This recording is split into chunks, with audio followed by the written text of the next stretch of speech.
As criticisms of political party leaders go, it was withering.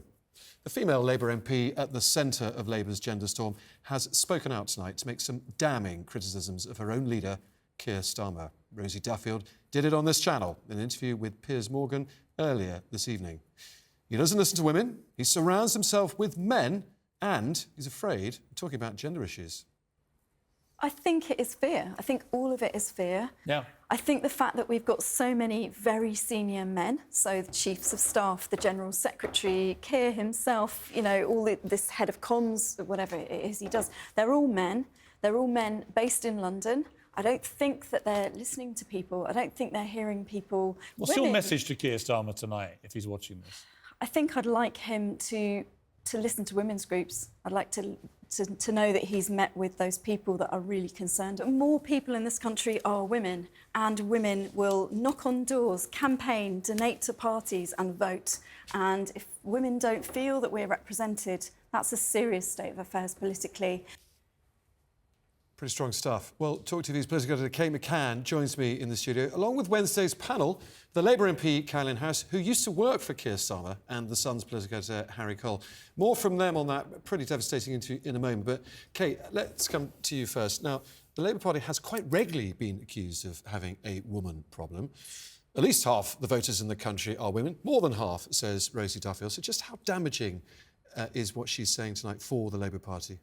Well, I think what Rosie Duffield is saying is problematic for Keir Starmer in the short term and potentially too ahead of the next general election, because there is this perception that the party struggles to talk about this particular issue. And I think for many who watched what happened in the House of Commons earlier this week, you know, a Labour MP seeming to intimidate a Conservative MP on the other side of the House, you know, shouting down colleagues, there is a question about whether this debate can be conducted in a manner which the rest of the country really wants to see.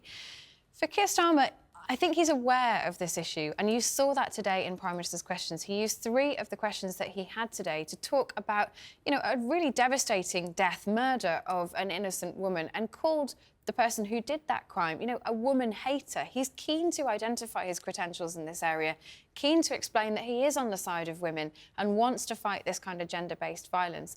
And I think we're starting to see stronger language from the Labour leader too. You know, in Prime Minister's questions today, he didn't hold back. He's tipping towards that general election, but there are still questions of his party. And I think he will have to go further to really prove himself with the electorate.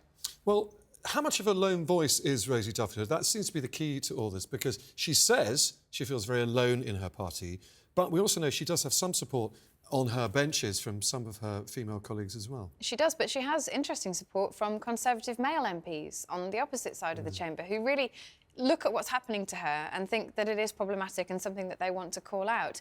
I think it's fair to say that there are complexities to this issue. There are some people who feel that the way that Rosie Duffield pursues this is not the way that they would like to see the party pursue it.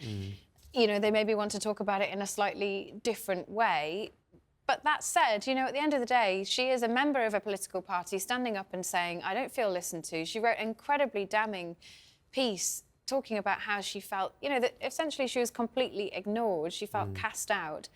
And for many people watching, they will question whether that is a problem at the heart of the Labour leadership or whether that is something more broadly in society that we all need to do a better job of talking about. All right, well, look, let's bring in Wednesday night's panel, the Labour MP and the Deputy Leader of Welsh Labour, Carolyn Harris, and the political editor of The Sun, Harry Cole, back from his holiday with a beard. We won't ask you about that just yet, Harry. Might tackle that political issue a bit later on. Carolyn, let's talk about that Rosie Duffield interview. You heard a fair chunk of it there. Now, you worked for Keir Starmer as his PPS, his parliamentary bag carrier, if you like, for quite a few years. Is Rosie Duffield right? Does he have a women problem? Does he listen to women? Well, he listens to me and he listens to every other woman I know that speaks to him. No, listen, it's not just politically that I know Keir on a personal level, and I can tell you quite honestly, he is one of the few men who listens carefully to women and is really interested in what they got to say. So I'm really disappointed to hear that, because I know how passionate Keir is about female issues, and that is just not true. Why wouldn't he meet Rosie Duffield then? I don't know that she asked for a meeting. As far as I know, she's been offered a lot of help. She just said she did. Well, Rosie says one thing, I hear other things. But let's just say that Keir is certainly not someone who doesn't listen to women. OK. She also listed some pretty senior positions in Labour Party. The Chiefs of Staff, Labour's General Secretary, its Head of Communications, who was, by the way, briefing against her the other day in the House of Commons, and, of course, Keir himself. They're all men, and they are all actually based in London as well. Those are facts. Yeah, but there's also a lot of women in there. We've got a lot of women in the Shadow Cabinet. Half the PLP are women. There's a lot of women activists in the Labour Party. You know, I came up through the Labour Party on but an your all-woman... MPs who've been elected, you've got nothing to do with Keir Starmer. He didn't elect you, your voters did.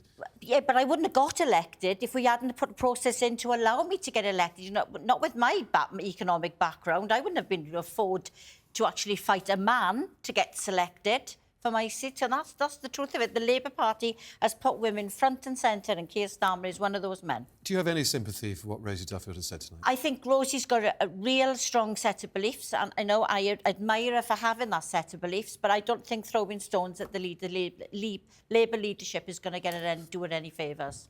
Harry? I think she's only really throwing stones this week on the back of what has emerged in the Sunday papers and again online of this tape of Keir Starmer's spokesman saying, you know, his argument is actually he was just setting out to a journalist all the negative things that people say about Rosie, and he insists in an edited version of the tape, which we haven't heard, he added that he thinks she's great at the end of that. But it was a fairly toxic scenario for any Labour MP to find themselves on the receiving end of that sort of behaviour by a spokesman for the leader. So Keir might be saying all the right things to her, or saying the right things to you, or saying the right things in public, but you've got to judge a man by the company he keeps, and he's happy to keep this guy on his employment, having been caught red-handed, saying he's, you know, one of their MPs should not be hanging out too much, spend too much time hanging out with JK Rowling, who, lest we forget, is a Labour donor last time I checked. I've not heard the tape, so I don't know what was said, but I can imagine that what was said in its entirety is not what's been made public. So, no, Yeah, let's give the guy a little bit of leeway. Even if he did add at the end, and I think she's great and I don't believe any of this, why is he